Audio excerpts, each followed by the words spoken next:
யுத்த நிறுத்தம் என்று சொன்னார்கள். திடீரென்று சஹர் வேளையிலே ஏவுகணை தாக்குதலின் மூலமாக 300க்கும் மேற்பட்ட குழந்தைகளை ஒரு இரவிலேயே பலி கொடுத்த சரித்திரத்திற்கு சொந்தக்காரர்கள் நாம். அன்பார்ந்த அல்லாஹ்வினுடைய நல்லடியார்களே, அருமை சகோதரர்களே, இந்த பலஸ்தீன் வெறுமனே யூடியூப், ஃபேஸ்புக், வாட்ஸ்அப் இது போன்ற சமூக ஊடகங்களில் பார்த்துவிட்டு ரசித்துவிட்டு உடனடியாக அழுதுவிட்டு செல்லுகின்றோம். ஆனால் இந்த பலஸ்தீன் பூமி தொடர்பாக நாங்கள் கட்டாயமாக தெரிந்து கொள்ள வேண்டும். இது பாக்கியம் நிறைந்த பூமி சகோதரர்களை. அல்லாஹ் அல் குர்ஆனிலே சொல்லி காட்டுகின்றான், வனஜ்ஜைனாஹு வலூத்தன் இலல் அருள். இந்த பூமிக்கு லூத்தை நாங்கள் அனுப்பி அவரை நாங்கள் காப்பாற்றினோம். அல்லதி பாரக்னா ஃபீஹா லில் ஆலமீன். அகிலத்தாருக்கு இந்த பலஸ்தீன் பூமியை நாங்கள் பரக்கத் பொருந்தியதாக ஆக்கினோம். அல்லாஹ் குர்ஆனில் சொல்லுகின்றான் சகோதரர்களே பலஸ்தீனை பற்றி. 21வது அத்தியாயம் 71வது வசனம்.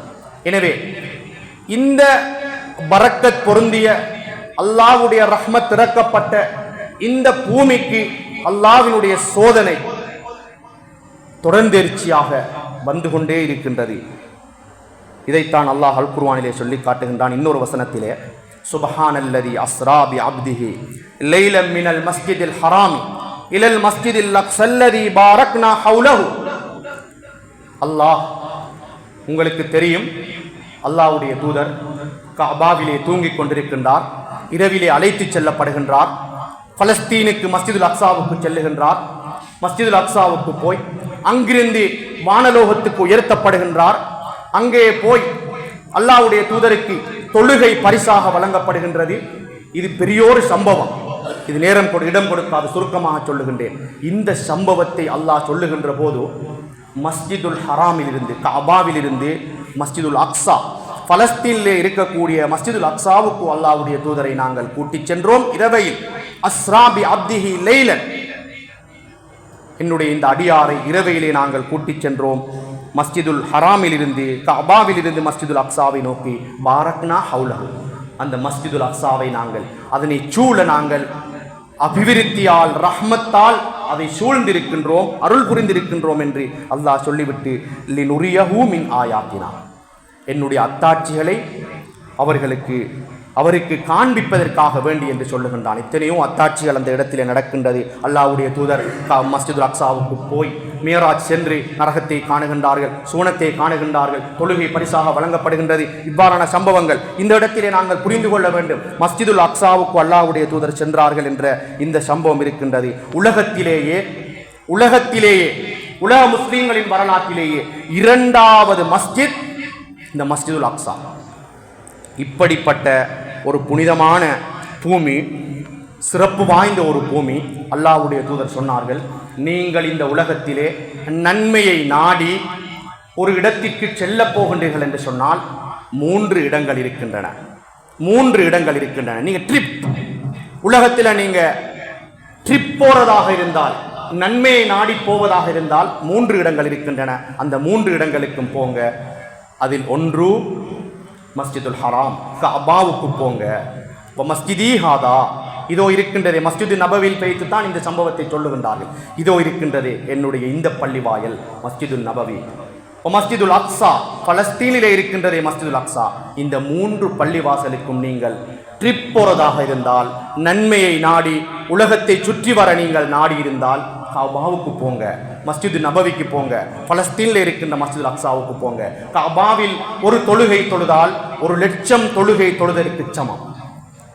என்னுடைய பள்ளிவாசலான மஸ்ஜிது நபவியிலே ஒரு தொழுகை தொழுதால் 1000 ரக்காத்துக்கள் தொழுதற்கு சமம். மஸ்ஜிதுல் அக்ஸாவிலே ஒரு தொழுகை தொழுதால் 500 ரக்காத்துக்கள் தொழுதற்கு சமம் என்று அல்லாஹ்வுடைய தூதர் ஸல்லல்லாஹு அலைஹி வஸல்லம் அவர்கள் சொல்லிவிட்டு தொடர்ந்து சொல்லுகின்றார்கள், மஸ்ஜிதுல் அக்ஸா இருக்கின்றதே, முதலாவது உலக வரலாற்றிலேயே முதலாவது கிப்லா இந்த மஸ்ஜிதுல் அக்ஸா. 16 அல்லது 17 மாதங்களாக அல்லாஹ் நபிகளாரையும் சஹாபாக்களையும் அந்த மஸ்ஜிதுல் அக்ஸாவின் பக்கம் கிப்லாவை நோக்கி தொழச் சொன்னான். அதற்கு பின்னால் கஅபாவின் பக்கம் நாங்கள் தற்போது தொழுது கொண்டிருக்கின்றோம். கிப்லா மாற்றப்பட்டது. எனவே சகோதரர்களே, அன்பார்ந்த அல்லாஹ்வினுடைய நல்லடியார்களே, உலகத்திலே இருக்கக்கூடிய பள்ளிவாசல்களில் 4 பள்ளிவாசல்கள் தான் நபிமார்களால் கட்டப்பட்ட பள்ளிவாசல்கள். அதில் ஒன்று கஅபா, மஸ்ஜிதுல் ஹராம். கஅபாக்கு இன்னொரு பேர் என்னத்த பேர் என்ன? கஅபாக்கு இன்னொரு பேர் என்ன? மஸ்ஜிதுல் ஹராம். பல பேர்கள் இருக்குது மஸ்ஜிதுல் ஹராம். அதே போன்று நபிகளார் பள்ளிக்கு பேர் என்ன? நபிகளார் பள்ளி மஸ்ஜிதுல் நபவி. இந்த உலகத்தில் 4 பள்ளிவாசல்கள் நபிமார்களால் கட்டப்பட்டது. 1 கஅபா, 2 மஸ்ஜிதுல் நபவி, 3 பைத்துல் முகத்தஸ் பலஸ்தீனில் இருக்கக்கூடிய பள்ளிவாசல், 4 மஸ்ஜிது குபா. நபி ஸல்லல்லாஹு அலைஹி வஸல்லம் அவர்கள் ஹிஜ்ரத் சென்ற உடனேயே ஒரு அனாதையின் இடத்தை பணம் கொடுத்து வாங்கி முதலாவதாக நிறுவியது அல்லாஹ்வோடு தொடர்பை வைத்துக் கொள்வதற்காக வேண்டி மஸ்ஜிது குபா என்ற பள்ளிவாசல் மதீனாவிலே. இந்த 4 பள்ளிவாசல்களும் தான் உலகத்திலேயே நபிமார்களால் கட்டப்பட்ட பள்ளிவாசல். இந்த இடத்திலே நாம் ஒன்றை புரிந்து கொள்ள வேண்டும். இந்த பள்ளிவாசல்களிலே பலஸ்தீனிலே இருக்கக்கூடிய பைத்துல் முகத்தஸ் சிறப்பு வாய்ந்த பள்ளிவாசல். அல்லாஹ்வுடைய தூதர் சொன்னார்கள், மறுமை நாள் வருவதற்கு முன்னால் 6 விடயங்கள் சம்பவிக்கும். 6 விடயங்களை சொல்வதற்கு இந்த நேரத்தில் நேரம் இடம் கொடுக்காது. 6 விடயங்கள் மறுமை நாள் வருவதற்கு முன்னால் இந்த உலகத்திலே சம்பவிக்கும். அந்த 6 விடயங்களும் நடைபெறாமல் மறுமை நாள் வராது என்றார்கள். அதிலே ஒன்று என்ன தெரியுமா? எனது மரணம் என்றார்கள். அல்லாஹ்வுடைய தூதர் மௌத்தாகிவிட்டார். ஒரு சம்பவம் நடந்து விட்டது. மறுமை நாளின் அடையாளங்களில் ஒன்று நடந்து விட்டது. அடுத்து சொன்னார்கள், பைத்துல் முகத்தஸ் வெற்றி கொள்ளப்படும். வெற்றி கொள்ளப்பட்டுச்சா இல்லையா? வரலாறு நமக்கு தெரியாது சகோதரர்களே. ஹிஜ்ரி 17ஆம் ஆண்டு உமர் ரலியல்லாஹு அன்ஹுவுடைய ஆட்சி காலம் பைத்துல் முகத்தஸ் முஸ்லீம்களின் ஆளுகைக்கு கீழால் வருகின்றது என்று சொன்னால், இந்த பைத்துல் முகத்தஸ் யாருக்கு சொந்தம்? யூதர்களுக்கா நமக்கா? எங்களுடைய பூமி, எங்களுடைய புனித பூமி.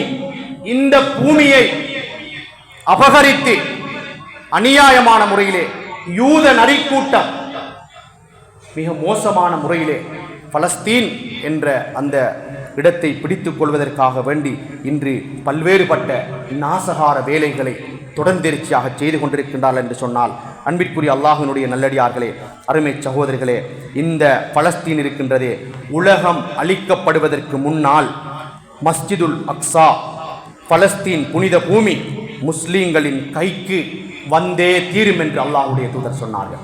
ஆனால் இடையில் யூதர்களுக்கு செல்லும், முஸ்லிம்களுக்கு வரும், யூதர்களுக்கு போகும். எனவே எங்களுடைய ஆளுகைக்கு கீழால் மாத்திரம் இருக்காது. ஆனால் எப்போது தெரியுமா பலஸ்தீன் முழுமையாக எங்களுடைய கட்டுப்பாட்டின் கீழ் வெற்றி கொள்ளப்படும்? உலகம் அழிவதற்கு முன்னால் ஈசா அலைஹிஸ்ஸலாத்து வஸ்ஸலாம் அவர்கள் இந்த பூமியிலே இறங்கி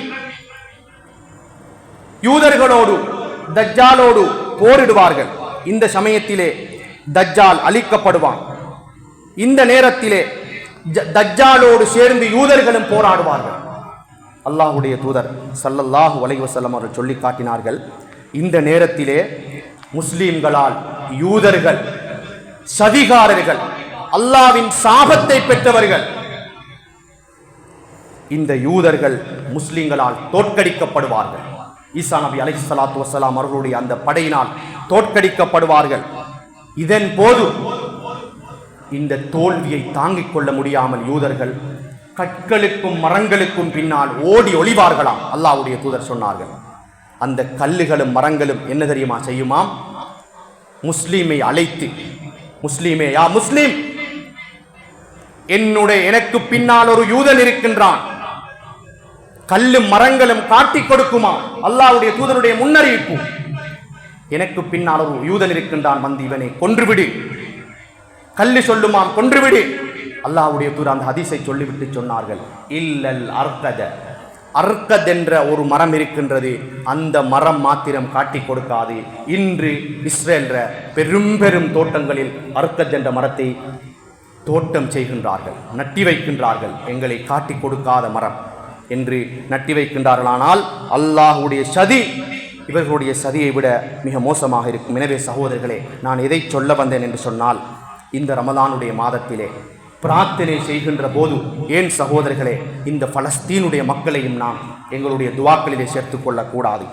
400 நாட்களையும் தாண்டி செல்லுகின்றது யுத்த நிறுத்தம் என்று சொன்னார்கள். ஒரு இரவையிலேயே 300க்கும் மேற்பட்ட குழந்தைகளை சகர் நேரத்திலே குண்டுமலை பொழிய வைத்து அழித்தார்கள் என்று சொன்னால், சகோதரர்கள், இதுவும் சமாதானம் செய்கின்ற இந்த சந்தர்ப்பத்திலே இதுவரைக்கும் கொல்லப்பட்டவர்கள் எத்தனை பேர் தெரியுமா? 53,000 பேர். 53,000 பேரை கொண்டு குவித்திருக்கிறார்கள் இந்த 400 நாட்களுக்குள்ளால். அதே போன்று அங்கவீனர்கள், சின்ன புள்ளைகள், கை இல்லை சில புள்ளைகளுக்கு கண் ரெண்டும் இல்லை, கால் இல்லை, சின்ன சின்ன புள்ளைகள், சிறிய பாலகர். எங்களுடைய பிள்ளைகளை யோசித்து பாருங்கள் சகோதரிகளே, தாய்மார்களே. அங்கவீனர்கள் 15,000 பேர். அதே போன்று சிறுவர்களை சிறைப்பிடித்து 10 வயது 8 வயது 7 வயது சிறுவர்களை சிறைப்பிடித்து அடைத்திருக்கின்றார்கள்.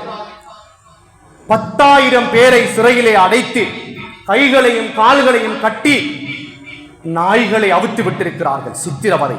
சகோதரர்களே, அன்பார்ந்த அல்லாஹ்வினுடைய நல்லடியார்களே, அதே போன்று காயமடைந்தவர்கள் 1,00,000 பேர். காயத்தினால் பலஸ்தீனிலே வைத்தியசாலைகள் நிரம்பி வழிகின்றன, இடமில்லை சகோதரர்களே. 1,00,000 பேர் காயமடைந்திருக்கிறார்கள். 1,50,000 மக்கள் வீடுகளை விட்டும் வெளியேறி இடம்பெயர்ந்திருக்கின்றார்கள் என்று சொன்னால், அன்பார்ந்த அல்லாஹ்வினுடைய நல்லடியார்களே, அருமை சகோதரர்களே, சென்ற ஒரு கிழமைக்கு முன்னால் சஹர் நேரத்தில் ஒரு ஏவுகணை தாக்குதல். இந்த தாக்குதலினால் 300க்கும் மேற்பட்ட குழந்தைகள் பலியாக இருக்கின்றார்கள் என்று சொன்னால், இந்த பலஸ்தீனுக்காக இந்த ரமலானிலே நாங்கள் யாராவது துவா கேட்டோமா? கையேந்தினோமா? இதே சம்பவம் எங்களுக்கு நடந்திருந்தால், அன்பார்ந்த அல்லாஹ்வினுடைய நல்லடியார்களே, அருமை சகோதரர்களே, இந்த பலஸ்தீனையும் நாங்கள் எங்களுடைய துவாக்களிலே நாம் மறந்துவிடக் கூடாது. அல்லாஹ்வுக்காக வேண்டி இவர்களுடைய இந்த துயர்களை நாம் தற்போது புதிய ஆடைகளை வாங்கிக் கொண்டிருக்கின்றோம். ஆனால் பலஸ்தீனிலே இருக்கக்கூடிய மக்கள் தன்னுடைய பிள்ளைகளுக்காக கஃன் புடவைகளை கொள்வனவு செய்து கொண்டிருக்கின்றார்கள். கஃன் ஆடைகளை வாங்கி கொண்டிருக்காங்க, நாம புது ஆடைகளை வாங்கி கொண்டிருக்கின்றோம். சகோதரர்களே, இவற்றையெல்லாம் எங்களுடைய வாழ்க்கையிலே உணர்ந்து தொழுகைகளுக்கு பின்னால் சந்தர்ப்பம் கிடைக்கின்ற போது, யா அல்லாஹ், இந்த பலஸ்தீனில் இருக்கக்கூடிய குழந்தைகளை காப்பாற்றிவிடு. பலஸ்தீனிலே யுத்தம் தொடர்ந்து கொண்டே இருக்கும். அல்லாஹ்வுடைய தூதர் சொன்னார்கள், அந்த யுத்தத்திலே மௌத்தாகின்றவர்கள் ஷஹீத், சுவர்க்கம் என்று சொன்னார்கள். அல்லாஹ்வுடைய தூதர் ஸல்லல்லாஹு அலைஹி வஸல்லம் அவர்கள் சொல்லிவிட்டு, இந்த பலஸ்தீன் மறுமை நாள் வருவதற்கு முன்னால் இன்ஷா அல்லாஹ் முஸ்லீம்களின் ஆளுகைக்கு கீழால் முழுமையாக வரும் என்று சொல்லிவிட்டு அல்லாஹ்வுடைய தூதருடைய ஹதீஸ் ஒன்றை சொல்லி முடிக்கின்றேன். அல்லாஹ்வுடைய தூதர் சொன்னார்கள், நாளை மறுமை நாளிலே அல்லாஹ் ஒரு கூட்டத்தை பார்த்து ஆச்சரியப்படுவானாம். அவர்களுடைய கைகளிலே விலாங்கு போட்ட நிலையிலே சுவர்க்கத்திற்கு அழைத்து செல்லப்படுவார்களாம். அல்லாஹ் அவர்களை பார்த்து ஆச்சரியப்படுவானாம். அல்லாஹ்வுடைய தூதர் சொல்லுகின்றார், இவர்கள் யார் தெரியுமா?